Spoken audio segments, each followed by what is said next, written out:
have that, we're working to put copies of study guides 1 through 13 together so that it will be easy to obtain them. It may cost you a little bit because of the copying cost and that, but it shouldn't be a whole lot, and it's worth it. It's a small price to pay for something that will save your life. So we are thankful again for you coming out. Of course, don't forget Sunday, which is live on WBEE 1570 on your AM dial. Every Sunday, without fail, we come on at 2 p.m. on that station. So if you have a friend, a loved one, a neighbor that can't make it out, be sure to encourage them to tune in to that station, and of course to send money in to help this radio ministry to continue, because we aren't funded by Title I. The U.S. government doesn't have a program where they fund the Nation of Islam. We're funded by black people. And in a few moments, we'll be going on the air.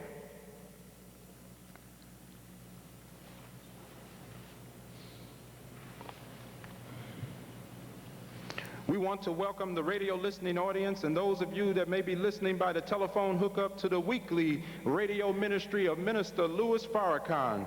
Minister Farrakhan is the national representative of the Most Honorable Elijah Muhammad.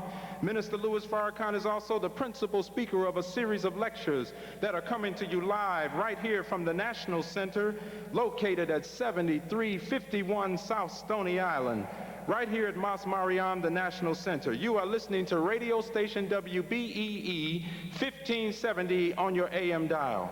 If you would like to contribute to this radio ministry, and we are urging you to continue sending those contributions in, you can do so very easily by making that check or money order out to the National Center. Send it to Seaway National Bank, lockbox number 19522, Chicago, Illinois 60619-0522. Once again, to contribute to this radio ministry, make the check or the money order out to the National Center, and then send it to Seaway National Bank, lockbox number 19522, Chicago, Illinois 60619-0522.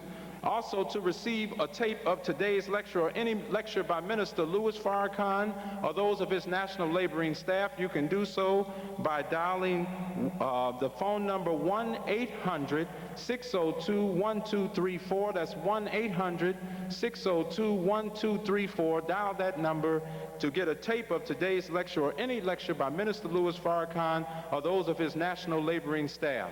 And now all of you, particularly out there in Radio Land, once again you are presented with a very rare, golden, and historic opportunity to let everyone in the household know, and everyone that you can reach by telephone, letting them know that that earth-shaking, news-making radio program is once again on the air. Let them know that we are interrupting the prince of the power of the air. Let them know that we are pulling down every stronghold. Every argument now is being held in captivity. Every imagination that seeks to exalt itself against the knowledge of God is being abased. Every school of thought and persuasion are being drawn now in a very magnetic way under the great searchlight of truth of the Honorable Elijah Muhammad.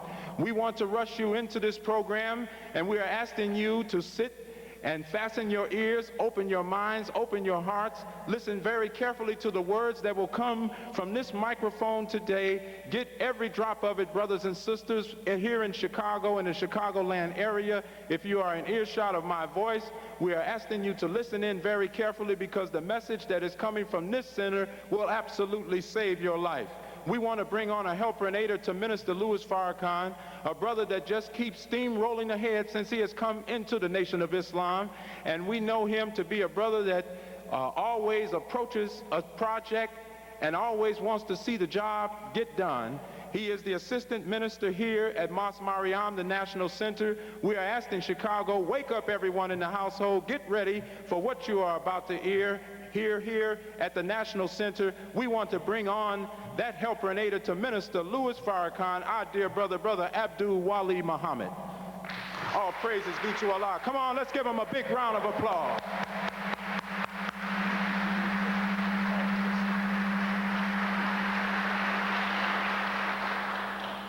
Assalamu alaikum. In the name of Allah, the Beneficent, the Merciful, I bear witness that there is no God but Allah, and I bear witness that Muhammad is his messenger and servant.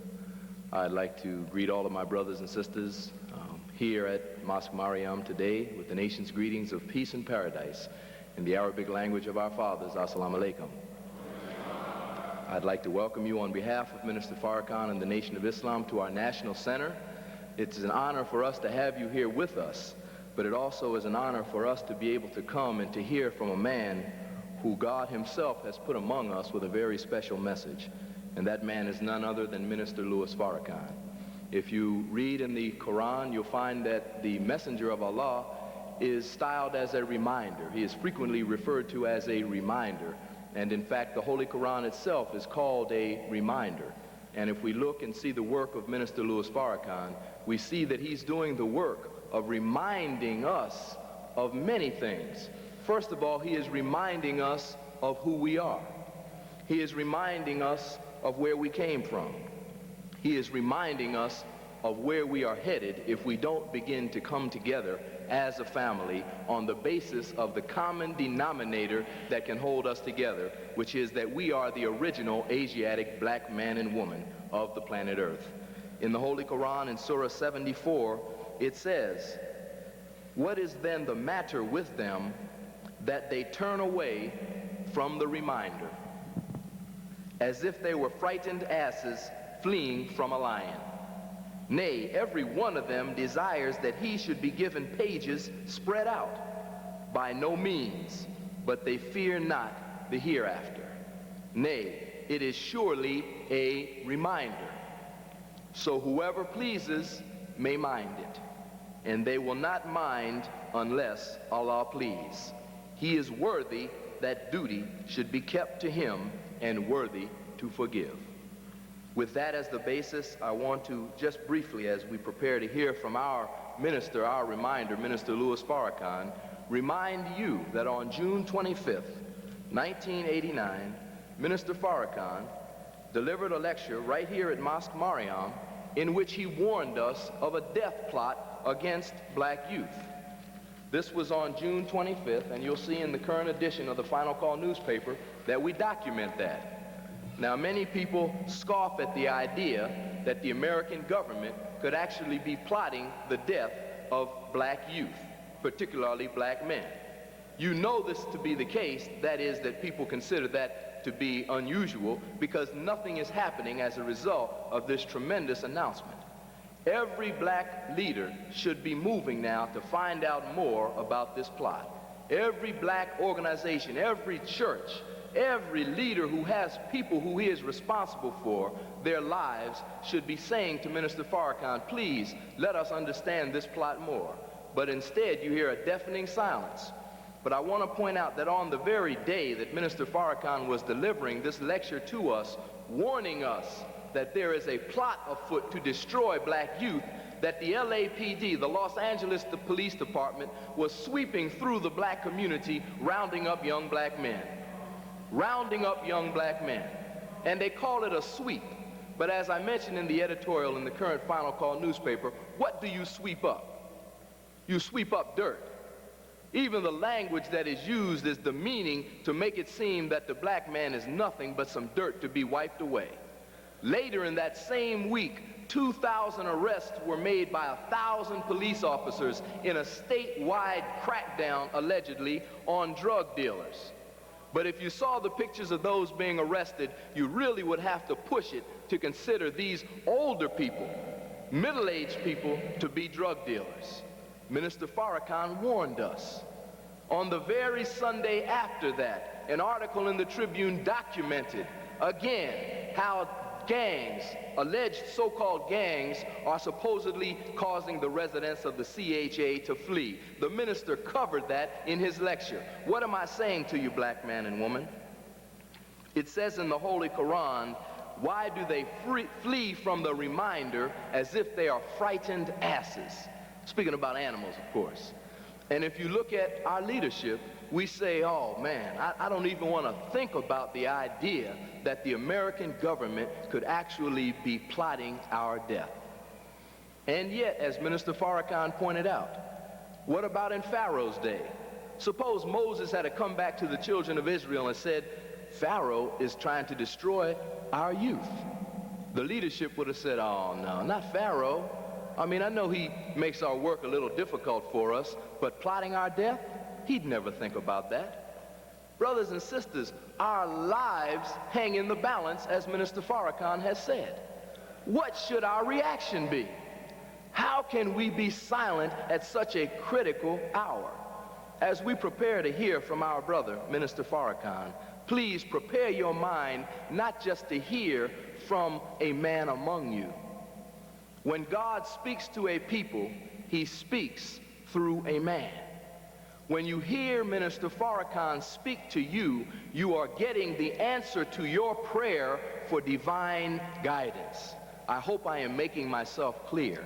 If you have ever prayed and called on God to give you a solution, to help you, he has answered your prayer.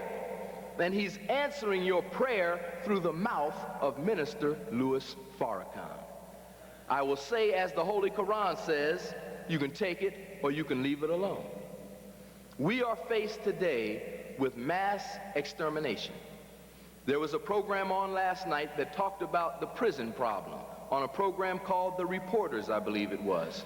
And they said that the largest jail in the world, the Los Angeles County Jail, which holds 6,700 people, is already 20% beyond capacity with young black men.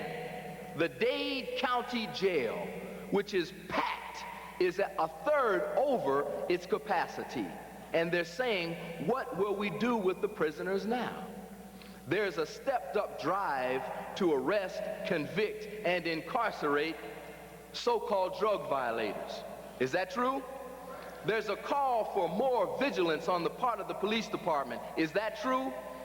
If the jails are filled and you get arrested, what will they do with you? Do you think that they will turn you loose? My brothers and sisters, we are faced at a time so critical that God himself came, raised up a reminder among us to wake us up at a critical hour because he has a destiny for us in his glory. I ask you, as you prepare to hear from our brother, erase from your mind whatever obstacle has been placed there by your enemy from hearing this message and acting on it. I want you to relax the defense mechanisms that you've put up in your mind that cause you not to hear the word of God. God today has a message for you, black man and woman. It is not just any message. It is a message to save your life. I am honored to be able to present to you the man who God has chosen and prepared through his master teacher, the Honorable Elijah Muhammad, to deliver this life-saving message to us. Our reminder, a divine reminder, the voice of God among us today, our brother, Minister Louis Farrakhan. Please let us receive our brother.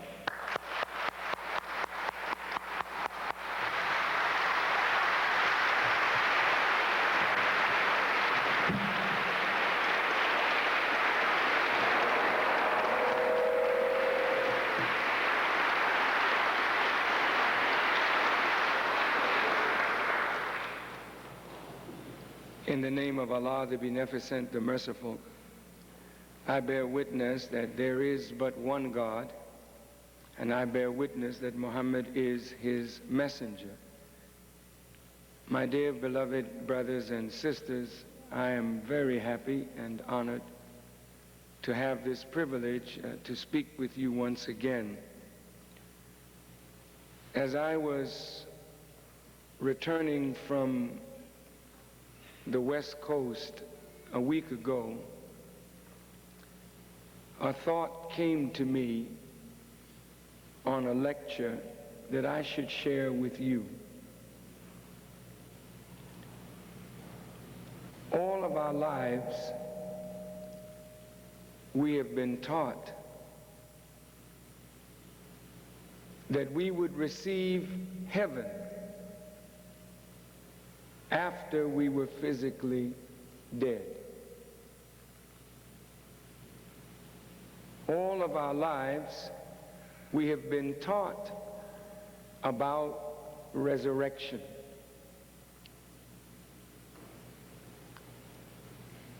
Most of us have heard the term hereafter, and we have applied that term scripturally to a time after we are dead and gone, that Almighty God would blow a trumpet and the dead would arise to a better life. What has this kind of teaching done to our minds? What is the effect of this on us? The Honorable Elijah Muhammad had a very difficult task, and his task was to change the thinking of black people. That's a hard job. To change our thinking toward ourselves, toward life, and to make us productive. It's a big job. Before the Honorable Elijah Muhammad could make us productive, he had to teach us about life that would quicken us to an action now instead of waiting for some time in the future after we were dead and gone. You know, when you know something of the scriptures, wise people can take scripture and make mischief with it. Prophets take scripture and guide you with it. Demons take scripture and make merchandise of the people using the Word of God. How could they do that? How could someone take the Word of God and make mischief with it?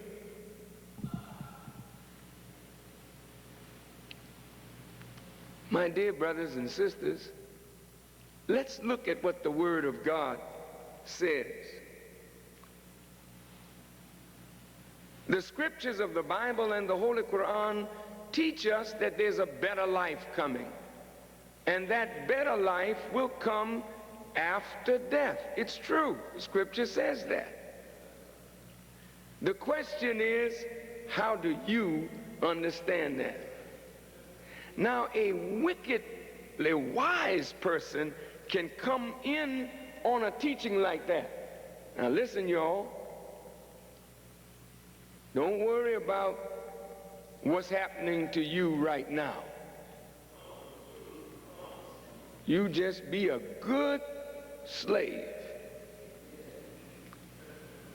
And when God calls you to judgment after you are dead, he then will reward you for the best of what you did. And the good life will come to you then. Now, a slave, hearing a teaching like that, may be satisfied to keep on working for the master. In this life, feeling hopeless, feeling that he doesn't have the power to change the reality of things, he goes along with the program, hoping that when he's dead, God is going to give him a better life. Now, the wickedly wise know that nobody has ever come back from the grave to tell us anything about that life beyond. Has anybody talked to you lately about it? Nobody. I mean, all your friends that passed away. You mean mama, and you know she was always giving us good advice. Grandma, you mean they didn't come back and tell you how sweet it was? Now look at this. Brother and sister, to teach the resurrection and life after death to a slave, while he is deprived of life, liberty, and the pursuit of happiness while he lives. And he sees no way out of his horrible condition. This is to force the slave into an inordinate hope of a life after death, because he has lost hope of ever changing the present reality of his condition. And this is the way the black man and woman is. We are sitting around hopeless, thinking that we can't change this. So we misuse and abuse the life that we have, expecting maybe that there's another one somewhere else. Wouldn't you be surprised, brother, if you woke up and found out that this is the only life that you have and you are throwing it away? This kind of thinking that black folk have and poor folk have, no matter what their color is, makes any ruling power safe in continuing an oppressive rule over the people. This is the reason that Marxist philosophy has been successful in organizing poor people to revolt against oppressive conditions here and now. Communism has been successful in stirring up people all over the earth to revolt against government leaders. Do you know why? Because the communist first step is to destroy the people's belief in a God and in a religion that makes you wait till after you are dead for satisfaction, while you could, if rightly guided, do the right thing and get satisfaction while you live. Now, I don't want you to get angry with me, because I'm not a communist, nor do I uphold communism. But Karl Marx called religion, period, the opiate of the people. Opium is a drug. And Karl Marx said that religion is a drug that intoxicates poor people and makes the poor merchandise for the rich, who misuse religion, making the people satisfied with nothing, with unjust and intolerable conditions in this life, hoping that God will make it all right in another place and time. If you travel with me and go up on the Indian reservations and look at the condition of the Native Americans, it's terrible. Travel with me into the ghettos of America and look at the condition of black people. It's terrible. Go south of the border to Mexico and to all of Central America, where you have devout Christians, but their condition in this life, they are poor, naked, ragged, hungry, and out of doors. And all of them are looking in the sky for some God to come down out of the sky and change a condition that they, with right guidance, could change themselves. I want you to listen, please, to what I'm saying. God does not want you poor. How could you be a child of a rich God, raggedy, hungry, naked, and out of doors? Then, if God does not want you poor, why is 85% of the people of earth poor, ragged, hungry, naked, and out of doors, no matter what their color is, black, brown, red, yellow, and white. The masses of the people are poor, and a handful of people are controlling the wealth that belongs to the masses of the people. Is that right or is it wrong? All right. Now, yet 85% of the people are religious. They are Hindus, they are Buddhists, they are Muslim, they are Christian.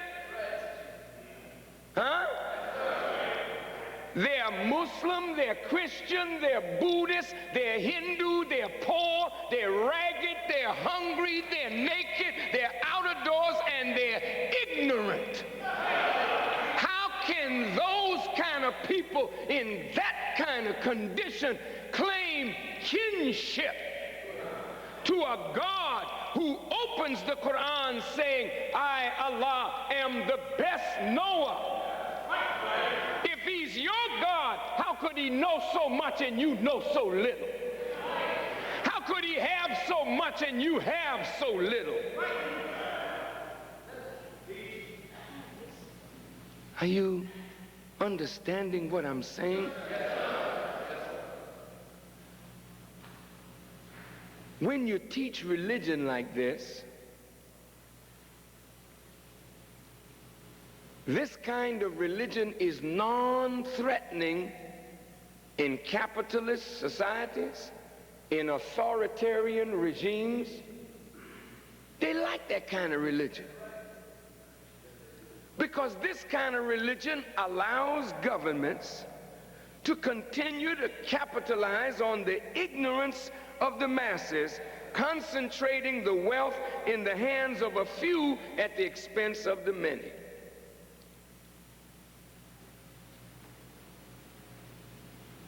Therefore, brothers and sisters, on the coming of the great Mahdi, Master Farad Muhammad, and raising up the Honorable Elijah Muhammad to guide us, the lost found nation of Islam in the West, and to guide the whole of humanity back to a correct perception of life and a correct perception of God and religion, that we might take advantage of this gift called life and get out of the universe what God has deposited here for all of us and not for some of us. Now, the Honorable Elijah Muhammad had such a heavy job. He had to now take a non-industrious people and make us industrious. How do you do that? You know what he did? Master Farad Muhammad broke our thought on a life after we were dead. He never told us you're going to see your sweet mother in the by and by. He never said that.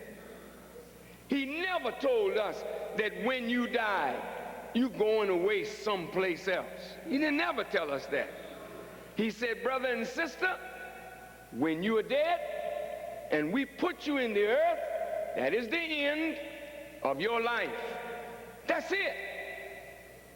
So while you are here, you better make the best use of your time and your life. Now that was hard for us to take, because we had been taught all our life that there's another life. And we were trying to be right, hoping for another life. It is right to be right. And it is right to hope in another life. There's nothing wrong with that. But not another life beyond the grave.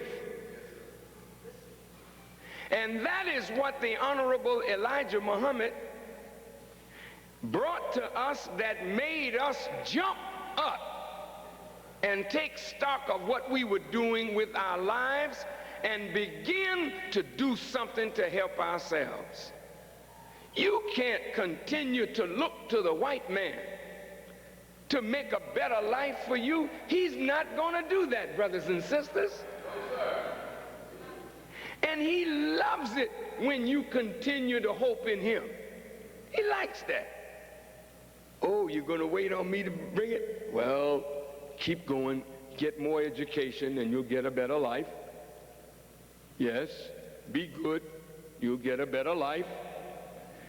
And then you come up with your PhD degree and still silly. Still got to go to him and beg him for a job. He likes that. You know what he doesn't like? He doesn't like to see black men and women, brown men and women, red men and women thinking independently. He doesn't want you to say, oh, God put me on the earth, and in the earth is everything I need to make a heaven for myself while I live. I think I will go into the earth and get something out of it for myself. When you start talking like that, then you become dangerous. Dangerous to who? Dangerous to the people that want you looking in the sky, studying space. It's beautiful. Oh, I'm going up there one day to live. Right up. You see how silly you look?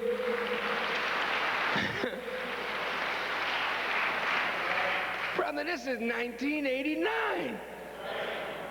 You can't think that God is some space cadet out there in space looking down on you and me and our foolishness, and we're thinking that this space God is going to float out of the sky and change our condition. Come on, brother. Sister, you got to stop teaching that kind of religion. That's a slave-making religion, and it flies in the face of reality. The Honorable Elijah Muhammad taught us the importance of and the purpose for life.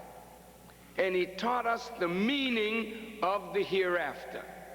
Look at what he said and see if it makes sense.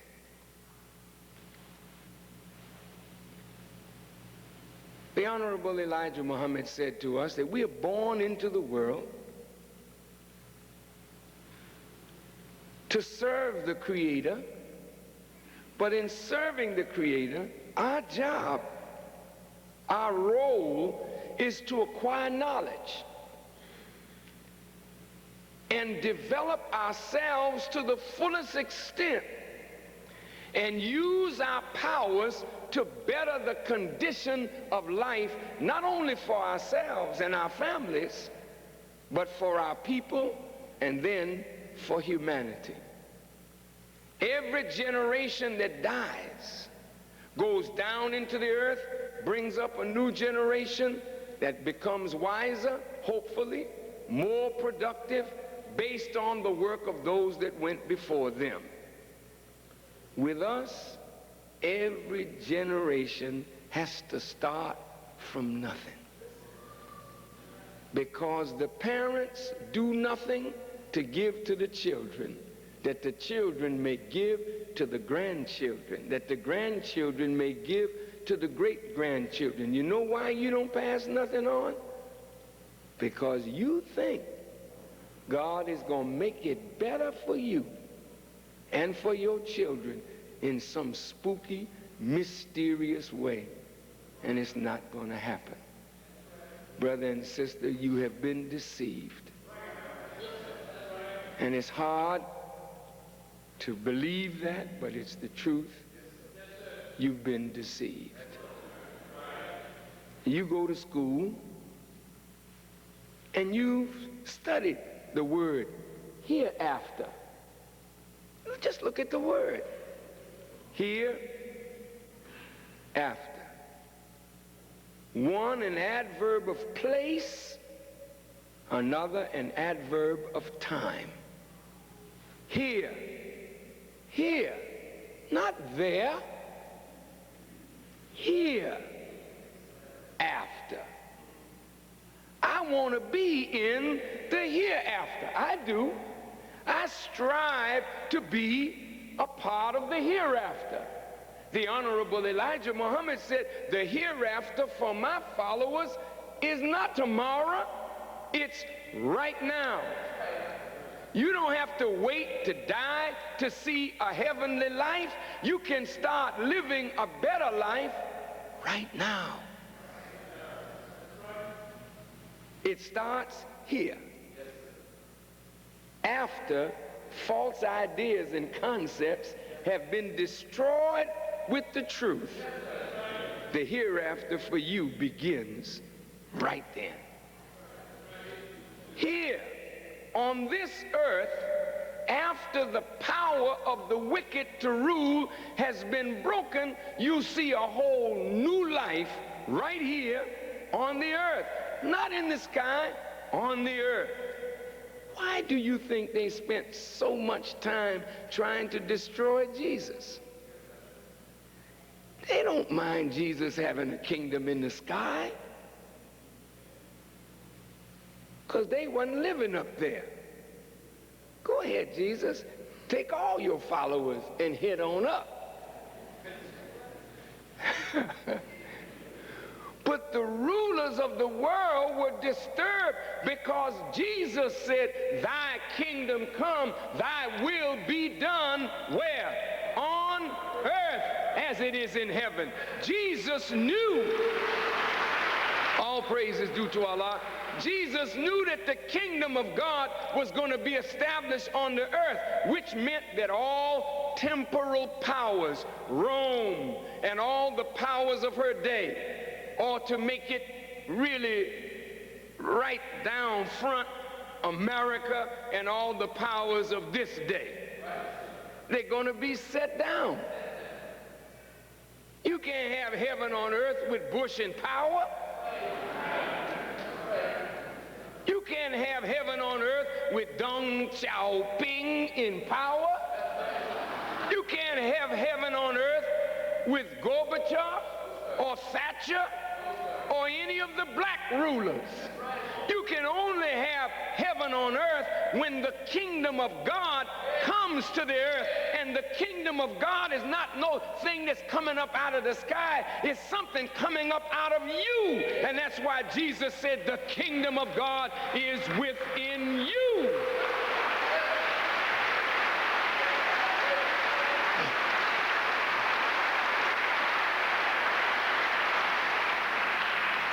It makes sense? Well, if the kingdom of God is within you and me, where is it? You mean a kingdom will come up out of me and you? Yes, sir. That's where all worlds come from. They come out of the minds of men. The kingdom is already in you, but it's buried under the foolishness of the teachings of your enemy. So you can't bring it forth. All you can do is work 9 to 5 if you got a job. And those of you that don't have a job, you hang out from 9, not 9 to 5, 9 until. You just hang. Hey, what you doing, man? I'm just hanging out. What you waiting on? I really don't know. I'm just hanging. Ain't nothing to do. You know what I mean? Another brother here got a job. He's happy. How much do you make, brother? Oh, minimum wage. How many children you have? Oh, I have 4, 5. How can you feed 4 or 5 children on a minimum wage? No wonder you selling dope. You can't give your children a decent future on minimum wage. What do you expect the white man to give you? What he gives his own?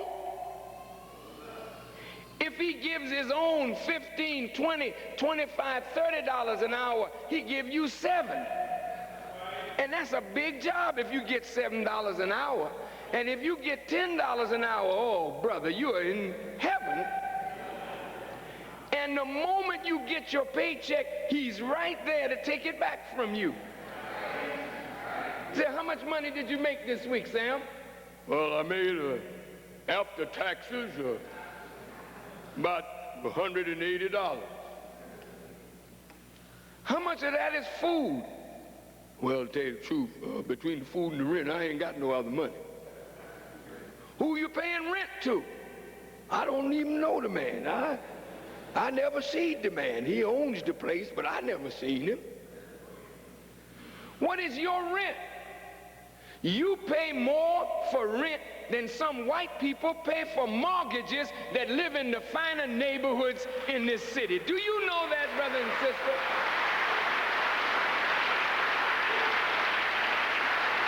You paying $4, $5, $6, $7, $8, $1,000 for an apartment, no equity, nothing.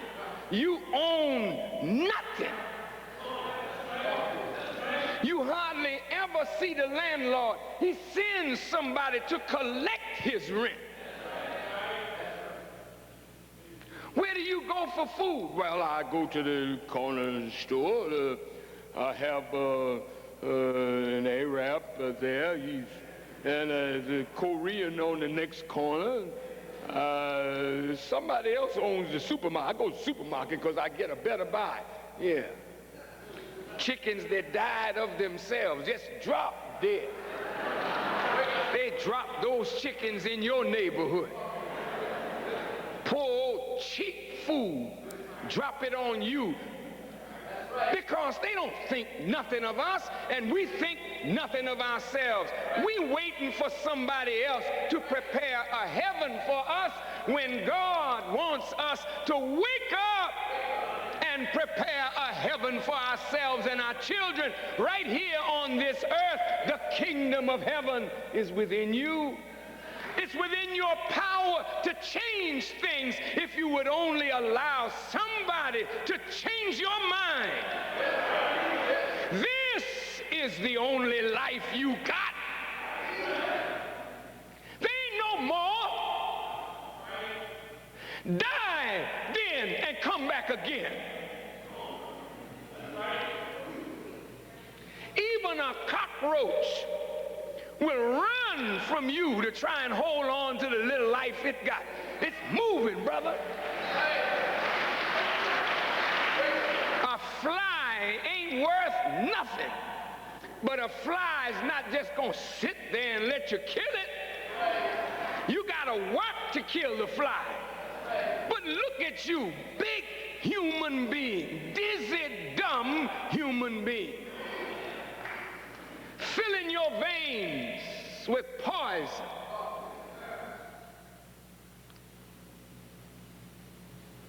Pills, alcohol, cocaine, bad food, sending yourself away from the only life you got. And white folk know that this is the only life you got, and they're feeding you death day in and day out. And you sitting around waiting on a mystery God to pop down from the sky and make life better for you. Some of you Muslims are the same way. Got the teaching of the Honorable Elijah Muhammad and won't get up and go to work and make a better life for yourself. You still working 9 to 5 for your open enemy and wondering why you're not making progress. You can never make progress working for somebody else. You can only make progress if you're willing to work for yourself.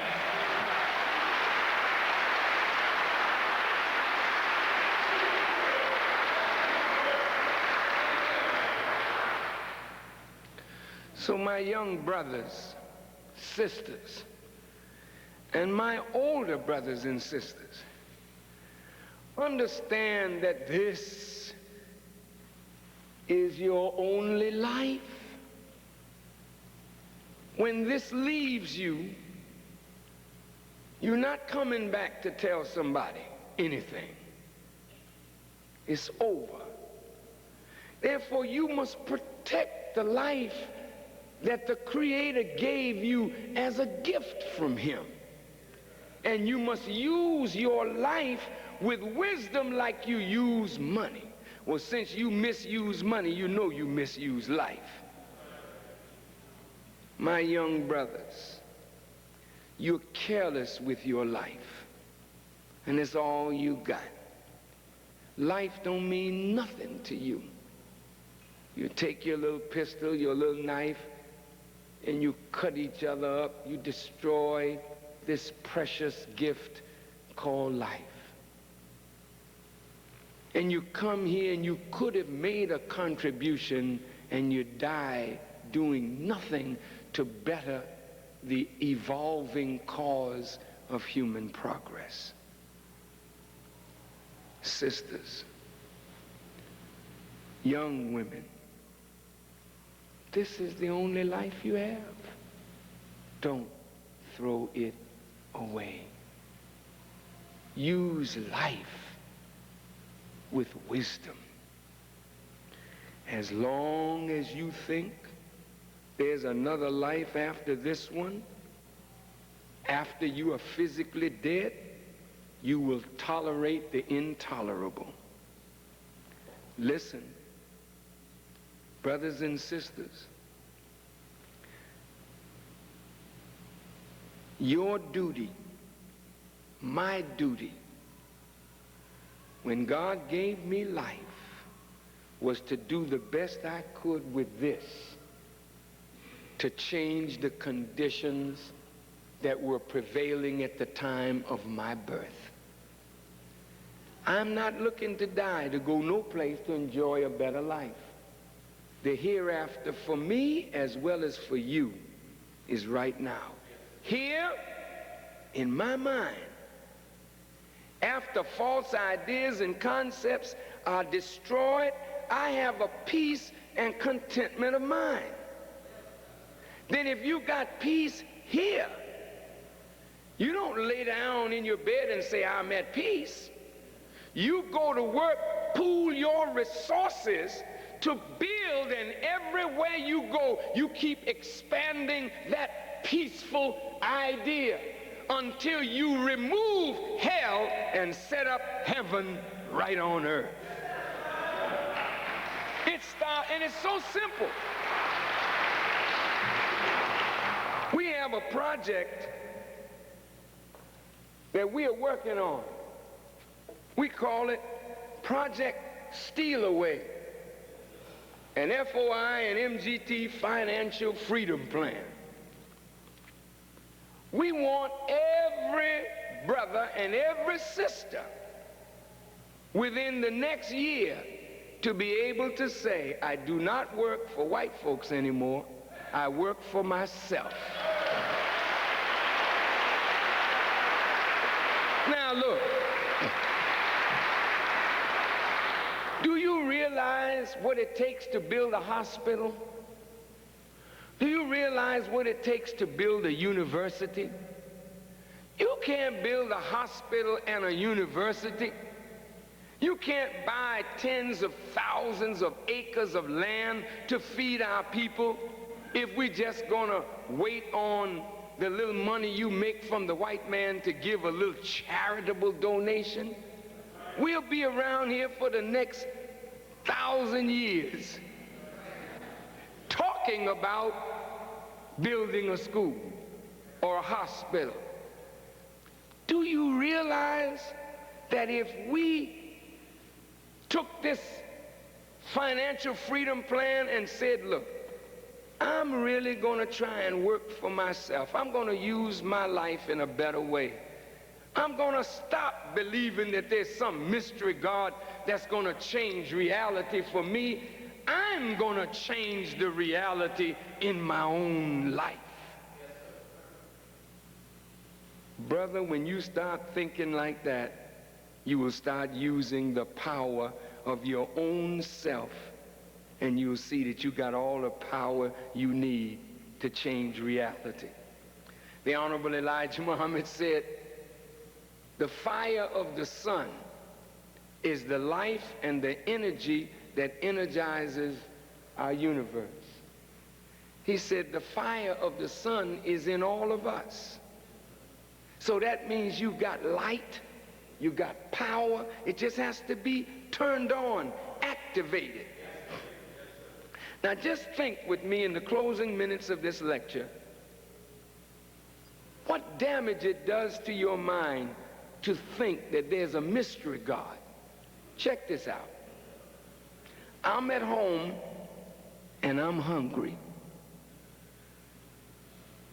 My children are hungry. And I go in my next room and I pray, Lord, give us this day our daily bread. Amen. And I come out and sit down. Children, don't worry. The Lord is going to take care of everything. You keep on sitting there, doing nothing, praying that the Lord will give you some daily bread. See, if you and your family don't starve to death, waiting on the Lord.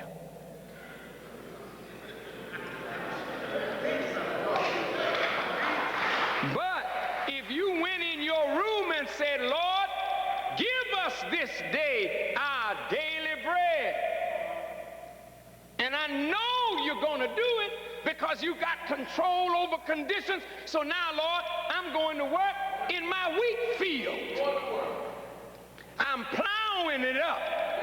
And I'm planting wheat because you can't have bread without wheat or flour. So I'm doing my part. Then God sends the clouds with the rain and the earth does its part. And before you know it, I got a field of wheat and I grind the wheat into flour and then I make me some daily bread. I'm not talking about daily the mayor giving you bread. I'm talking about you going to work daily producing your own bread. If you sit around and wait for a mystery God, you're going to be poor, ragged, hungry, naked, and out of doors. Any of you Muslims who call yourself followers of the Honorable Elijah Muhammad, they're still working for the Caucasian and still planning to stay there with him. You don't follow the Honorable Elijah Muhammad. That's right. If you follow the Honorable Elijah Muhammad, you know that the white man is going to dump black people, and he already has dumped a great portion of us. He doesn't have no more jobs for our young men. So what are we going to do? Allow our young men to be swallowed up selling drugs? Or are we going to call our young men and say, no, we got to go to work and create jobs for ourselves? I'm saying steal away. If you can't walk away, steal away, and let's go on and do something for ourselves.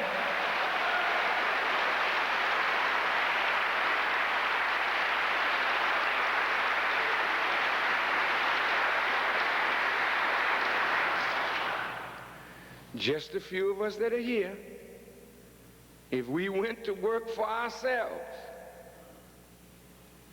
the money that we would produce would allow us quickly to build institutions to serve our own. White folks were smart. They went to work, and then they saw some black folks in Africa. They said, let's get them and put them to work. And they put our fathers to work for them for 300 years for nothing. I didn't say work a week for nothing. Look, brother, just the people in this room, if I worked you for 1 week and kept your pay, I would be fat at the end of the week. Suppose I worked you for 2 weeks, 3 weeks, 1 month and kept your pay. Wouldn't I be able to live well? Can you imagine somebody keeping somebody else's pay for all of their life and their children's life and their children's children's children's children's children's life? going to 310 years. Our people never got a payday. White folks got our money, kept our money, worked us, and made us build a world for them that they lock us out of the benefits of. Do you expect that man to turn around now and make it possible for you to make advancement in his world? The kingdom of heaven is within you. You got to build your kingdom, and it starts today, not tomorrow, today, with you making a commitment that I'm not going to wait on no mystery God. I'm going to get up today and start planning my move. Yes, sir. Yes. If I got a job and the money is pretty good, I'm going to hold it for now, but I'm going to see how I can steal away. Because even if the money is good today, it's not going to last always. So I better be ready to do something for myself if I want to feed my family. And I'm telling you, my young brothers, you come on and unite with us. And we will teach you how to go out here and make some money. And you don't have to steal, cheat, or sell drugs. But you will be able to feed yourselves and your family. Sisters, you too. I know they give you jobs while they don't give the brother nothing. But the job that they give you is to get close to you. Because they don't want to just give you a job. They want to give you a baby. They know that the heaven that the Jesus was going to bring about, they're going to have to qualify to get in it, and most of them know they're not going to make it. And that's why we used to sing a song on the plantation. Everybody talking about heaven ain't going there. Heaven, heaven. No, these crackers were talking about heaven all the time, but they ain't not going there. They're making you work to build a heaven for them now. I'm saying, black man and woman, wake up. And let's go to work and build a heaven for ourselves now, while we live. And let us learn how to live where we can be at peace with one another, not at each other's throat, but we got to learn how to be at peace, how to pool our resources, our talent, our energy, our skills.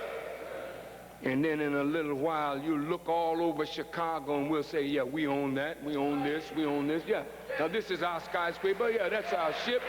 These are our ships here going over the highway. Yeah, these are our airplanes. These are our trucks. And when you can say that, the world will look at you differently. They'll never say, there go those niggers. They'll say, there goes those people of God. For the kingdom that they've been preaching about, singing about, is now becoming a reality. Beloved brothers and sisters, there is no mystery God. So from this day forward, you must know that God is real, and he works through people, and he'll give you knowledge and wisdom to get up and do something for yourself. So may Allah bless each and every one of you to understand what was said today, that you must get up and make a difference. Don't start tomorrow. Start now, today, and say, never again will I be a slave for somebody else. The kingdom of God is within me. I intend to bring it out and benefit from it. Thank you for listening as I greet you in peace. Assalamu alaikum.